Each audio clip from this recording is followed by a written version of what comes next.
नमस्कार, मी Savita Totre. Savita T fashion YouTube चॅनलमध्ये आपल्या सर्वांचं स्वागत आहे. तर मैत्रिणींनो, सगळ्यांना श्रावण महिन्याच्या खूप खूप शुभेच्छा. आणि आज आहे पहिला सोमवार, तर सगळ्यांना खूप खूप शुभेच्छा माझ्याकडून, माझ्या परिवाराकडून. आणि सगळ्यांनी खुश राहा, आनंदी राहा अशीच बाप्पाचरणी प्रार्थना. तर मैत्रिणींनो, सगळ्या कमेंट छान छान येतात, पण एखादीच कमेंट अशी येते की त्याच्यावरती बोलायची गरज पडते. कारण ते एखादी कमेंट अशी आली की मग राहवलं नाही जात. कारण असं वाटतं की एखादीच ताई अशी का कमेंट करते, मला तेच समजत नाही. अगोदरच्या व्हिडिओमध्ये दाखवलं होतं की बॅक साईडचा भाग आहे तो कसा वाढवायचा, कारण बऱ्याच ताईंच्या कमेंट होत्या.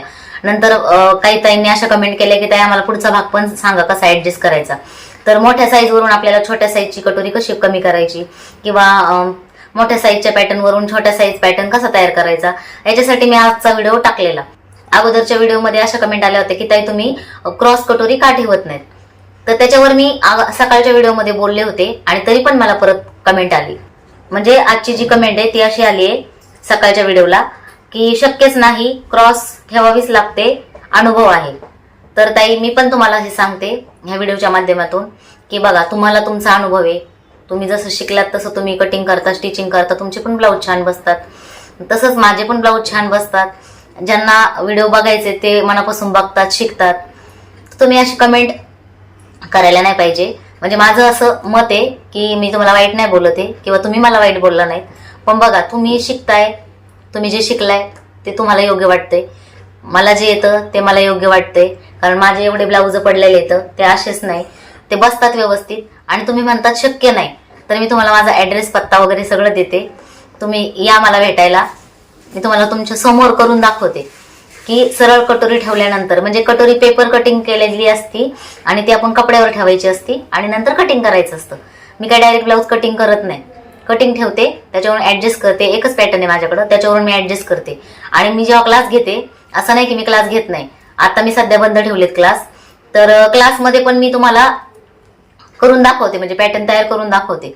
तुम्ही या माझ्याकडे, मी तुम्हाला पॅटर्न तुमच्या समोर कटिंग करून दाखवते आणि तुमच्या समोर ब्लाऊज पण कटिंग करून दाखवते आणि शिवून पण दाखवते. जर तुम्हाला खरंच बघायचं असेल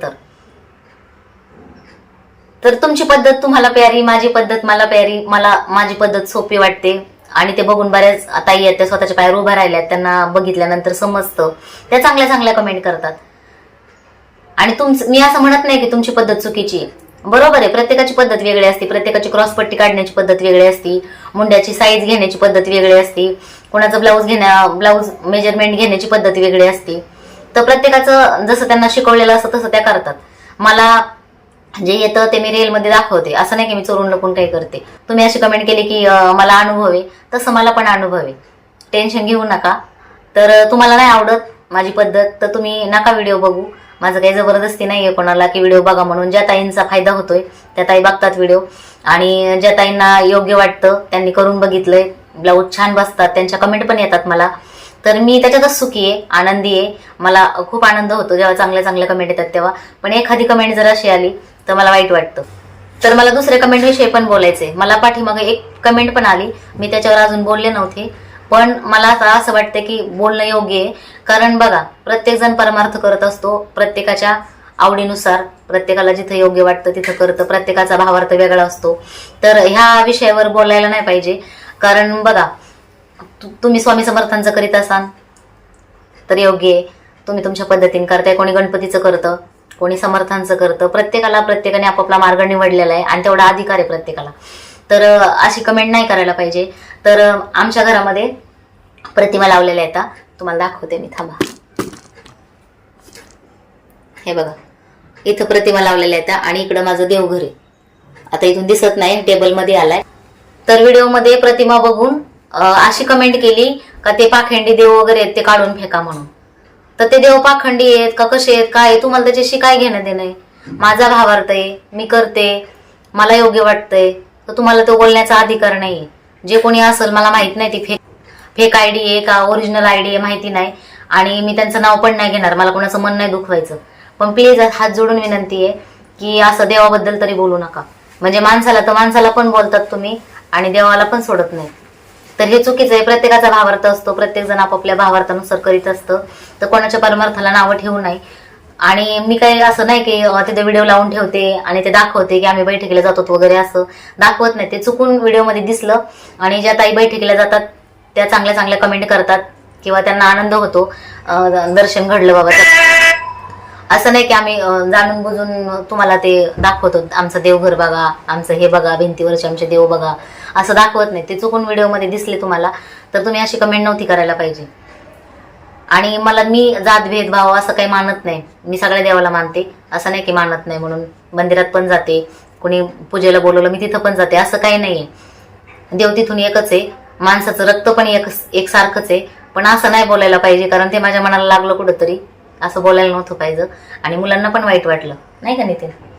देवाबद्दल नाही बोलायला पाहिजे ना. हा, प्रत्येकाचा भावार्थ असतो, तर असं देवाबद्दल तरी नका बोलू. हात जोडून विनंती तुम्हाला. कारण प्रत्येक जण म्हणजे तुम्हाला आता समजा कोणी पाखंडी देव म्हणजे काय झालं, पाखंडी हा शब्द नव्हता वापरायला पाहिजे की तुमच्या त्या पाखंडी देवांना काढून फेका म्हणून. तर तुम्हाला कोणी अधिकार दिलाय ते पाखंडी आहेत का नाही बोलायचा किंवा काढून फेकायचा अधिकार कोणाला दिलाय? आम्ही काय तुमच्या रूम मध्ये राहतो का तुमच्या घरामध्ये येऊन राहतो? असं नाही ना. मी माझं कष्ट करते, मी माझं रूम भाड्याने आहे, मी भाडं भरते. तर प्रत्येकाचं जे त्याचं प्रत्येकाच्या घरामध्ये देवघर असतं, प्रत्येकाच्या घरामध्ये देव असतात. प्रत्येकानं आपापल्या ह्याच्यानुसार परंपरेनुसार देवाची पूजा करत असतो किंवा एखादा परमार्थ निवडतो म्हणजे त्याच्या आवडीनुसार. प्रत्येक कुणाला तरी गुरु करतो. तर असं कुणी कुणाच्या ह्याच्याबद्दल बोललं नाही पाहिजे. ती त्यांची पर्सनल लाईफ राहिली. आता समजा मी व्हिडिओ बनवते युट्यूबवरती, तर मला एक असं माझ्या मनात एक उद्देश होता की बाबा चला आपण जी कला आपल्याला येते ते आपली कुणापर्यंत तरी पोहोचली पाहिजे, त्यातून काही उपयोग झाला पाहिजे. कारण मेल्यानंतर ती सोबतच जाते ती कला, काय त्याचा काही उपयोग होत नाही. तर मला एवढी भावना होती म्हणून मी हा चॅनल खोललाय. तर मी कधी कोणाला कमेंट पण वाईट करत नाही, मी कोणाला वाईट पण बोलत नाही. देवाबद्दल वाईटच कमेंट केली असं नव्हतं बोलायला पाहिजे, ते पण मनाला लागलं. आणि झाला प्रश्न, मी जसं आत्ता बोलले की ज्या ताई बोलल्या की क्रॉस कटोरी ठेवायलाच लागते, शक्यच नाही ते क्रॉस ठेवल्यावरच व्यवस्थित बसतं असं काही नाही. तुम्हाला जसं मी बोललं माझा नंबर पण आहे युट्यूबवरती, तुम्ही मला कॉल करू शकता आणि तुम्हाला मी कॉल केल्यानंतर पत्ता सांगन, तुम्ही या, तुम्हाला करून दाखवते. असं नाही, आतापर्यंत माझ्याकडे भरपूर जणी शिकून गेलेत आणि स्वतःच्या पायावर उभा आहेत. एक ताई येतात, त्यांनी पण बऱ्याच वेळा कमेंट केली होती की ताई तुम्ही क्लास घेता का? तर मी म्हणलं नाही घेत क्लास. आणि त्यांनी माझे मागचे व्हिडिओ जाऊन बघितले आणि त्या म्हणल्या की तुम्ही किती खोटं बोलतात, क्लास घेतात तरी म्हणतात की क्लास घेत नाही. तर तुमचा गैरसमज झाला ताई. ते व्हिडिओ अगोदरचे येतं, तुम्ही जे बघितलेत ते, तिथं तारीख येते, किती महिन्यापूर्वीचा व्हिडिओ आहे ते पण येतं. पहिले घ्यायचे आता बंद केले. हा, पहिले मी घ्यायचे आणि मी ते का बंद केले ते पण मागं व्हिडिओ मध्ये मी सांगितलेले की माझे काही घरगुती प्रॉब्लेम आहेत, मला थोडं जायला लागतं इकडं तिकडं, माझं हॉस्पिटल वगैरे चालू आहे, तर त्याच्यासाठी मला क्लास घेता येत नाही आणि माझ्यामुळे कोणाचं नुकसान नको क्लास चालू केल्यानंतर. त्यासाठी मी सध्या क्लास बंद ठेवले. आणि बऱ्याच ताईंच्या कमेंट आहेत की ताई तुम्ही ऑनलाईन क्लास घ्या म्हणून. तर मला ते शक्य नाही, त्याच्यासाठी मी त्यांना पण रिप्लाय दिला की माझ्याकडनं शक्य नाही ऑनलाईन क्लास घेणं. जेव्हा कधी माझ्याकडनं शक्य होईल तेव्हा मी नक्कीच सांगून तुम्हाला व्हिडिओच्या माध्यमातून.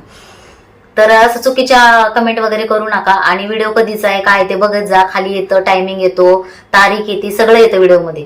की व्हिडिओ कधी अपलोड केलेला आहे कधी नाही, त्याच्यामुळे खोटं बोलायचा काही प्रश्नच येत नाही. आणि एका ताईने अशी पण कमेंट केली की ताई, म्हणजे मी आता एक ब्लाऊज दाखवलं होता अगोदरच्या व्हिडिओमध्ये, बोलले होते की पाठीमागं जी डिझाईन आहे बॅक साईडला ती पुढे घेणार आहे आणि पुढचा जो प्लेन कपडा आहे तो मी पाठीमागं बॅक साईडला करणार आहे. तर त्यांनी पण अशी कमेंट केली की ताई मग मागची डिझाईन पुढे घेतल्यावरती झाकूनच जाणार आहे, मग ती पाठीमागच्या साईड भाग आहे तो प्लेनच येणार आहे. तर ताई तिथं तुम्ही कोणती पण डिझाईन करू शकता, असं नाही. आता प्लेन आहे तर तुम्ही तिथं लेस लावू शकता, वेगळी काहीतरी डिझाईन करू शकता किंवा साडीतला कपडा यूज करू शकता आणि बॅक साईडला डिझाईन करू शकता. कारण पुढच्या साईडला आहे ना तो भाग आहे तो कटिंग होऊन जाणार आहे. कटिंग मध्ये म्हणजे मागची साईड जर कटिंग केली, बॅक साईड जर कटिंग केली तर बॅक साईडच्या कटिंग मध्ये गळा मोठा पाहिजे असल्यानंतर ते पूर्ण डिझाईन निघून जाणार आहे आणि एक अर्धी फुली राहणार आहे. त्याच्यासाठी म्हणलं मी पुढं घ्या म्हणून. आणि पुढं आजकाल तुम्हाला माहिती आहे सगळे वन साईड लावतात आणि पदर पण कसा घेतात तुम्हाला पण माहिती आहे, पूर्ण असा कोण पदर घेत नाही. तर पुढच्या साईडला ती व्यवस्थित छान वाटते. साडी जर ट्रान्सफर असेल तर त्याच्यातून अजून चांगलं वाटतं पुढच्या साईडला. आता बऱ्याच जणी अशी फॅशन आली त्याच्यामुळे घालतात. ते जे आपल्याकडे कस्टमर येतात तर कस्टमरला विचारायचं आणि त्यांच्या आवडीनुसार करायचं. असं नाही की मी स्वतःहून मनाने निर्णय घेतलाय, मी मनानेच केलाय, असं नाही. मी एक सजेशन देते, असं केलं तर चालेल का, समोरच्याला आवडलं तर मग मी ते सांगते हा ठीक आहे मी तसं करते म्हणून. नाही आवडलं तर नाही करीत. तर मला हेच बोलायचं होतं, त्याच्यासाठीच हा छोटासा व्हिडिओ बनवलाय. तर गैरसमज करून घेऊ नका आणि काही जर चुकून एखादा शब्द गेला असेल माझ्याकडून तर मला माफ करा. आणि तुम्हाला पण मी सगळ्यांना मनापासून सांगते, मनापासून व्हिडिओ बघा, व्हिडिओला लाईक करा, शेअर करा आणि थोडं समजून घ्या. तुम्हाला अगोदरचे जर जुने व्हिडिओ बघितले तर तुमच्या लक्षात येईल की माझ्या घरात काय प्रॉब्लेम आहे, माझ्या मागं काय व्याप येतं. आधीचे व्हिडिओ बघितले तर तुमच्या लक्षात येईल. त्याच्यामुळे व्हिडिओ रोज डेली येत नाही, काही कारण आहेत त्याच्यामुळे येत नाही. आणि बऱ्याच ताईंचे असे पण म्हणणं असतील की ताई आम्हाला बोलल्या पेपर कटिंग देते आणि देत नाहीत. भरपूर ताईंनी मेसेज केलेत. मी भरपूर जणांची पेपर कटिंग साठी तयारी पण केली आहे, करून ठेवलेत काही. पण इकडे भरपूर पाऊस आहे. आता पण बघा सगळ्या खिडक्या बंद आहेत, खूप पाऊस चालू आहे. तर पाऊस पण खूप चालू आहे. त्याच्यात जसं मी तुम्हाला सांगितलं की आमचं हॉस्पिटल पण चालू आहे, तर त्याच्यामध्ये मला वेळ मिळत नाही. घरातलं काम, ब्लाऊज तर तुम्हाला खोटं वाटत असेल, मी पहिले 12 ब्लाऊज शिवायचे, डे नाईट, रात्री 12 दिवसा 12 किंवा कटिंग, सगळे व्हिडिओ मी अगोदर टाकलेले येतं. पण आता सध्या एवढ्यात असं झालंय की माझं नुसत्या फेऱ्या चालल्या आता, त्याच्यामुळं माझं काम होत नाहीये. त्याच्यामुळं काम भरपूर पडलंय आणि आता जवळ सण आलाय, तर थोडं समजून घ्या. पॅटर्न पण मिळतील सगळ्याला. पण परत अजून एकदा हात जोडून सांगते की अशा काही कमेंट करू नका. चांगल्या कमेंट करा आणि जर चांगली कमेंट करायची नसेल तर नाही केली तरी चालेल कमेंट, नाही का नितीन? आणि ज्या माझे खरंच मनापासून मला ज्या मानतात, ज्या मनापासून व्हिडिओ बघतात, जी माझी खरी युट्यूब फॅमिली आहे, तर त्यांचा मला खूप सपोर्ट आहे. असाच सपोर्ट राहू द्या. ज्या ज्या ताईंना माझे व्हिडिओ आवडतात त्यांनी सगळ्यांनी कमेंट करून सांगा की ताई माझं काही चुकलंय का काय, ते मला कमेंट करून तसं सांगा. भेटूया अशाच नेक्स्ट व्हिडिओमध्ये. तोपर्यंत स्वतःची काळजी घ्या.